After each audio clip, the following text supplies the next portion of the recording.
అందరికీ నమస్తే అండి. కడప ఎంపీ వైఎస్ అవినాష్ రెడ్డి గారి అరెస్టు ఎట్టి పరిస్థితుల్లో ఈరోజు తథ్యం అని సిబిఐ వర్గాల నుంచి సమాచారం అందుతోంది. సో ఈరోజు ఉదయం నుంచి అంటే ఈరోజు మార్నింగ్ 9 గంటల నుంచి కూడా కర్నూలులోని విశ్వభారతి హాస్పిటల్ అలాగే ఎస్పీ ఆఫీసు ఆ సరౌండింగ్స్లో ఉత్కంఠ పరిస్థితులు, ఏ క్షణం ఏం జరుగుతుందా అనే పరిస్థితులు. ఎందుకంటే అవినాష్ రెడ్డి గారిని ఎలాగైనా అరెస్ట్ చేయాలని సిబిఐ ఆల్రెడీ సిబిఐ బృందం కొంతమంది సభ్యులేమో హాస్పిటల్ దగ్గర, కొంతమంది ఉన్నతాధికారుల సభ్యులేమో కర్నూలు ఎస్పీ గారిని కలిశారు. అవినాష్ రెడ్డి గారిని అరెస్ట్ చేస్తాము, సహకరించండి అని సమాచారం కూడా ఇచ్చారంట. మరోవైపు అవినాష్ రెడ్డి గారి అరెస్టు జరగకుండా ఎట్టి పరిస్థితుల్లో అడ్డుకోవాలి అని కర్నూలు విశ్వభారతి హాస్పిటల్ చుట్టూ కూడా వైసీపీ కార్యకర్తలు గుమిగూడారు. వందలాది మంది కార్యకర్తలు ఉన్నారు, స్టిల్ ఇంకా వస్తూనే ఉన్నారు. మొత్తం 5 అంతస్తుల హాస్పిటల్ ఉంటే పైనేమో అవినాష్ రెడ్డి గారు ఆయన సన్నిహితులు, కింద ఫ్లోర్లోనేమో అవినాష్ రెడ్డి గారి మదర్, ఆ కింద మొత్తం 3 ఫ్లోర్లలో కూడా హాస్పిటల్ స్టాఫ్, అవినాష్ రెడ్డి గారి అనుచరులు, వైసీపీ కార్యకర్తలు మొత్తం చాలామంది ఉన్నారు. మరోవైపు పోలీసులు కూడా. ఇక్కడ చాలా అంశాలు ఉన్నాయి. అవినాష్ రెడ్డి గారిని అరెస్ట్ చేస్తే ఎట్టి పరిస్థితుల్లో మేము అడ్డుకొని తీరుతాము, ఆయన తల్లికి ఒంట్లో బాగోలేనప్పుడు, ఆరోగ్య పరిస్థితి బాగోలేనప్పుడు అరెస్ట్ చేయడం ఏమిటి, ఇది అనైతికం అని అవినాష్ రెడ్డి గారి అనుచరులు, వైసీపీ కార్యకర్తలు అంటున్నారు. ఇప్పటికే చాలా గొడవ ఇచ్చాము, చాలా లేట్ అయింది, అతను ఎట్టి పరిస్థితుల్లో మేము అరెస్ట్ చేసి తీరుతాము అని సిబిఐ చాలా పట్టుదల మీద ఉంది. మరోవైపు కర్నూలు పోలీసుల మీద ఒత్తిడి ఉంది.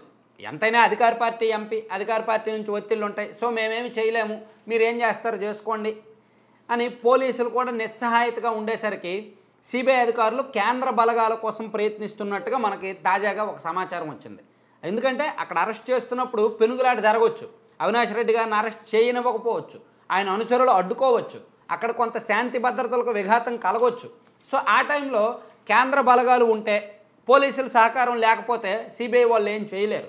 అక్కడ ఏదైనా జరగవచ్చు, సిబిఐ వాళ్ళ మీద అటాక్స్ అయినా జరగవచ్చు. అందుకే కేంద్ర బలగాల సహకారం తీసుకోవాలని సిబిఐ ఉన్నతాధికారులు అనుకున్నారంట. సో ప్రస్తుతానికి సిబిఐ ఉన్నతాధికారులకు ఇక్కడ టీం సమాచారం ఇచ్చింది, మాకు సెంట్రల్ ఫోర్స్ కావాలి, ఇక్కడ నుంచి సహకారం లేదు అని. సో సెంట్రల్ ఫోర్స్ వచ్చే అవకాశం ఉంది అంటున్నారు. అలాగే మరో బ్రేకింగ్ ఏంటంటే అవినాష్ రెడ్డి గారు సుప్రీంకోర్టులో ఒక పిటిషన్ వేశారు, బెయిల్ కోరుతూ బెయిల్ పిటిషన్ వేశారు, ముందస్తు బెయిల్ పిటిషన్. దాన్ని సుప్రీంకోర్టు బెంచ్ అంగీకరించలేదు. వెకేషన్ బెంచ్కి వెళ్ళండి, ఇక్కడైతే కుదరదు అని చెప్పింది. సో అతను బెయిల్ అది కూడా రిజెక్ట్ చేసినట్టే చెప్పుకోవచ్చు. ఆల్మోస్ట్ పిటిషన్ తమ ముందుకు విచారణకు రావట్లేదని మరో వెకేషన్ బెంచ్ ముందుకు వెళ్ళాలని సుప్రీంకోర్టు సూచించింది. సో అంటే ముందస్తు బెయిల్ కూడా లేనట్టే, పిటిషన్ వచ్చే విచారణకు ఈరోజు రానట్టే. సో ఎట్టి పరిస్థితుల్లో ఈరోజు ఎనీ టైం అరెస్ట్ జరగవచ్చు అంటున్నారు. సరే, దీని మీద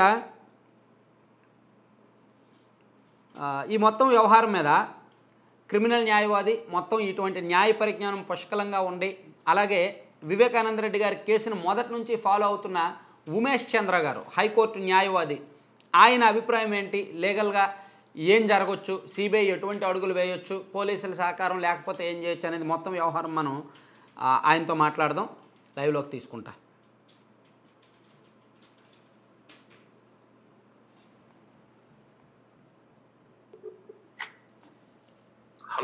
హలో సార్, నమస్తే సార్. నమస్తే శ్రీనివాస్ గారు. సార్ అదే నేను యాక్చువల్లీ ఇప్పుడు వీడియో రికార్డింగ్లో ఉన్నా లైవ్లో. చెప్పండి. మొత్తం కర్నూలులో ఈరోజు మార్నింగ్ నుంచి జరుగుతున్న ఈ ఉత్కంఠ పరిస్థితులు, ఉద్రిక్త పరిస్థితులు, మరోవైపు అవినాష్ రెడ్డి గారేమో సుప్రీంకోర్టులో ముందస్తు బెయిల్ పిటిషన్ వేయడం, ఆ పిటిషన్ని సుప్రీంకోర్టు తిరస్కరించడం, ఇక్కడ సిబిఐ అధికారులేమో కర్నూలు ఎస్పీ గారికి ఏమో లేఖ ఇవ్వడం, అరెస్ట్ చేస్తాము అది ఇది అని. సో ఈ మొత్తం వ్యవహారం ఎలా ఉండబోతోంది, అసలు సుప్రీంకోర్టు ఎందుకు రిజెక్ట్ చేసిందంటారు, రీజన్? శ్రీనివాస్ గారు, ఇప్పుడు సుప్రీంకోర్టు రిజెక్ట్ అంటే అది మెన్షన్స్ టైంలో మెన్షన్ చేయడం జరిగింది. అంటే మన కోర్టులో ఒక మెన్షన్స్ టైం అంటూ ఉంటుంది. అంటే కోర్టు తన రెగ్యులర్ కాల్స్ లిస్ట్ తీసుకోబోయే ముందు ఎవరన్నా ఇంపార్టెంట్ మ్యాటర్స్ ఉంటే మెన్షన్ చేసుకోవచ్చు. ఆ రోజులో అది లిస్ట్ లో లేదు అనుకున్నవి, లేదు వాళ్ళు ఆ రోజు వినాలి అనుకున్నది, లేదా రేపు వినాలి, ఎల్లుండి వినాలి అనుకున్నది మామూలుగా మనం మెన్షన్ చేస్తూ ఉంటాం. ఇప్పుడు మనకు తెలుసు ఇది వెకేషన్ కోర్టు నడుస్తుంది సుప్రీం కోర్టులో కూడా, ఎందుకంటే వేసవి సెలవుల్లో ఆనరబుల్ సుప్రీం కోర్టు కూడా ఉంది కాబట్టి మనం శుక్రవారంతో రెగ్యులర్ కోర్ట్స్ అయిపోయి ఇప్పుడు వెకేషన్ కోర్టు ఒకటి నడుస్తూ ఉంది. Okay sir. ఈ వెకేషన్ కోర్టు ముందు అంటే ఆల్రెడీ తన బెయిల్ కి సంబంధించి, అవినాష్ రెడ్డి గారి బెయిల్ కి సంబంధించి judgement honourable high court for the state of Telangana reserve చేసుకొని పెట్టుకొని ఉన్నారు. అవును సార్, అవును. ఇప్పుడు ఏమైందంటే ఈ సమయంలో ఈయన ఇన్వెస్టిగేషన్ కి అటెండ్ కాకపోవటం, సరే ఆయన తల్లి గారికి బాగాలేదని చెప్పటం, ఆ తర్వాత వెంటనే సిబిఐ వారు ఈ రోజు కాదు మీరు మళ్ళా 4-5 రోజులు ఆగి వస్తానని చెప్పడం, మళ్ళా టైం కావాలని అడగటం ఈయన. సో మీకు తెలుసు సిబిఐకి కూడా ఒక రెస్ట్రిక్షన్ ఉంది ఏంటంటే, సుప్రీం కోర్టు కూడా మొన్న సునీత గారు పిటిషన్ వేసుకున్నప్పుడు, సరే ఆవిడ సెవరల్ పిటిషన్స్ వేశారు, దానిలో వన్ ఆఫ్ ది పిటిషన్స్ లో ఏం చెప్పిందంటే టైం బౌండ్ గా మీరు ఇన్వెస్టిగేషన్ కంప్లీట్ చేయండి అని చెప్పింది.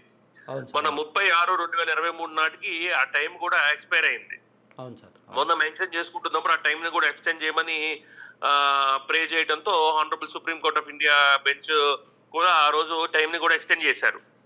సో ఇప్పుడు దాని ప్రకారంగా మనకు అర్థమవుతుంది ఏంటంటే, సుప్రీం కోర్టు కూడా తన మీద కూడా ఒక ప్రెషర్ ఉంది. ఏంటి ఆ ప్రెషర్? ఇన్వెస్టిగేషన్ ని ఇంత ఒక సమయం లోపల స్టిపులేటెడ్ టైం అంటాం మన లీగల్ టర్మ్స్ లో, ఆ టైం లోపల ఇన్వెస్టిగేషన్ ని కంప్లీట్ చేయాలనే ఒక బాధ్యత కూడా ఈ రోజు సెంట్రల్ బ్యూరో ఆఫ్ ఇన్వెస్టిగేషన్ మీద ఉంది. ఇటు పక్కేమో ఈయన ఈ రోజు వస్తాను, రేపు వస్తాను, ఈ రోజు నాకు కుదరదు, రేపు కుదరదు అని ఏదో one pretext or the other అంటాం మన లీగల్ టర్మ్స్ లో. ఒక ఎక్స్క్యూజ్ లేదా ఇంకో ఎక్స్క్యూజ్ చెప్పుకుంటూ ఆయన సమయాన్ని గడుపుతున్నారు. సో ఇలాంటి సమయాల్లో దాన్ని అవాయిడింగ్ ఆఫ్ ది ఇన్వెస్టిగేషన్ అంటామండి లీగల్ టర్మ్స్ లో మనం. అంటే అలా ఎవరన్నా once avoiding, EVADING avoiding of investigation అంటాం మనం. Okay sir. ఇలా ఎవరన్నా ఇన్వెస్టిగేషన్ ని అవాయిడింగ్ అంటే తప్పించుకుంటున్నారు అని. ఓకే.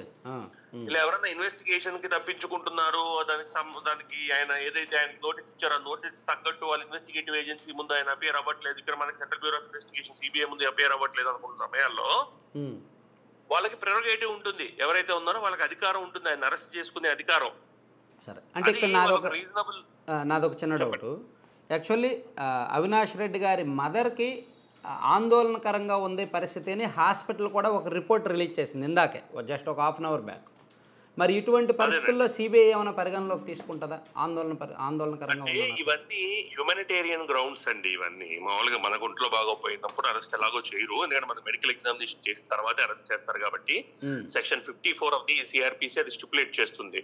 మెడికల్ ఎగ్జామినేషన్ జరిగిన తర్వాత ఒక వ్యక్తిని అరెస్ట్ చేయాలి. అందుకే ఎవరినైతే పోలీసులు వాళ్ళ కస్టడీలోకి తీసుకుంటారో వాళ్ళకి మెడికల్ ఎగ్జామినేషన్ జరిపిన తర్వాత మ్యాజిస్ట్రేట్ ముందు ప్రొడ్యూస్ చేసి తర్వాత వాళ్ళని జైలుకి పంపించడం జరుగుతుంది. కానీ మన చుట్టాలకో లేదా తల్లి గారికో లేదా తండ్రి గారికో బాగాలేదు అన్నప్పుడు హ్యూమానిటేరియన్ గ్రౌండ్స్ లో వాళ్ళకి సమయం ఇవ్వడం జరుగుతుంది. ఇన్వెస్టిగేషన్ ఈ రోజు నేను రాలేదు, నాకు ఈ ఇబ్బంది ఉన్నదని చెప్పినప్పుడు ఇన్వెస్టిగేటివ్ ఏజెన్సీ కూడా ఆ ఇబ్బందిని పరిగణలోకి తీసుకొని సరే తర్వాత రండి అని చెప్పి మనకు నోటీస్ ఇష్యూ చేస్తూ ఉంటారు. తర్వాత డేట్ డిపెండ్స్ ఆన్ హ్యూమానిటీ తప్ప చట్టంలో లీగల్ గా అయితే ఏమీ లేదు. చట్టంలో ఏం లేదండి, చట్టంలో అలా ఉన్నప్పుడు చేయకూడదు అనేది ఏమీ లేదు. మనకి బాగోనప్పుడు చేయకూడదు అనేది ఉంది సెక్షన్ 54 ఆఫ్ సిఆర్పిసి కింద. అంతేకాదు మన తల్లి గారికి తండ్రి గారికి అంటే హ్యూమానిటేరియన్ గ్రౌండ్స్ లో మామూలుగా ఇన్వెస్టిగేటివ్ ఏజెన్సీస్ కూడా హ్యూమానిటేరియన్ గ్రౌండ్స్ లో వెళ్తాయి కాబట్టి, అలాగే జడ్జిలు కూడా హ్యూమానిటేరియన్ గ్రౌండ్స్ లో ఉంటాం కాబట్టి ఖచ్చితంగా ఇప్పుడు ఆయన తల్లి గారికి కదండి, మన తల్లి గారికి బాగోపోయినా మనం అదే బాధ వ్యక్తం చేస్తాం. కాకపోతే ఇన్వెస్టిగేటివ్ ఏజెన్సీ నిజమా అబద్ధమా కరెక్టా రాంగ్ గా మాకు ఇన్వెస్టిగేషన్ మాకు టైం బౌండ్ లో అవ్వాలి కాబట్టి ఇప్పుడు మేము అరెస్ట్ చేయకపోతే మాకు అవకాశం ఉండదని చెప్పి మ్యాజిస్ట్రేట్ గారి ముందు ప్రవేశపెట్టినప్పుడు మ్యాజిస్ట్రేట్ గారు కూడా దాని పరిగణలోకి తీసుకొని జ్యుడిషియల్ రిమాండ్ ఇస్తే, ఆ తర్వాత జ్యుడిషియల్ రిమాండ్ లో ఉన్నప్పుడు ఒక పోలీస్ కస్టడీ పిటిషన్ వేసుకొని పోలీస్ వాళ్ళ కస్టడీకి తీసుకొని ఇన్వెస్టిగేషన్ దాన్ని కంక్లూడ్ చేస్తారు. ఇప్పుడు ఈ విషయంలో మనం చూస్తే time and again central bureau of investigation హైకోర్టుకి కానీ సుప్రీం కోర్టుకి కానీ ఏం చెప్పారంటే అయ్యా ఒకరిని ఇన్వెస్టిగేట్ చేస్తున్నాం, అలాగే అందరినీ కలిపి కూడా మేము ఇన్వెస్టిగేట్ చేయాల్సిన పరిస్థితి ఉన్నది. సో అందుకని మాకు అవినాష్ రెడ్డి గారి ప్రెజెన్స్ కూడా మాకు ముఖ్యం అని చెప్పి వాళ్ళే చెప్పడం జరిగింది. ఇప్పుడు ఇన్వెస్టిగేషన్ కూడా టైం బౌండ్ సునీత గారు వెళ్ళిన దగ్గర ఇంత లోపల ఇన్వెస్టిగేషన్ ఈ టైం లోపల ఇన్వెస్టిగేషన్ కంప్లీట్ చేయాలన్నప్పుడు మరి వాళ్ళకు కూడా వాళ్ళకున్న ఇబ్బందులు వాళ్ళకు ఉంటాయి కదా. ఈయన అరెస్టుని ఆపుతూ ప్రతిబంధకాలు ఏమి ఈ రోజు వాళ్ళ మీద లేవు.